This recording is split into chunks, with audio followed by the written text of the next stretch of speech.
Kalabaw!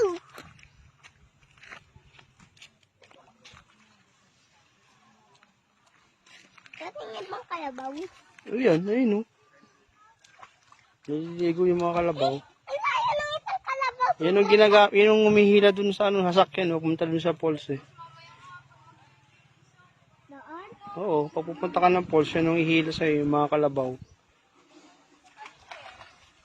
Sobrang init, tarik-tarik ng araw. Hindi namatay. Hindi namatay na lang. Tarik-tarik yung araw. Up, nandito na pala. Ito yung mga bilihan ng pagkain dito. Parking. Tapos nandun yung mga kinakabit sa kalabaw. Sa dulo. Yung banda.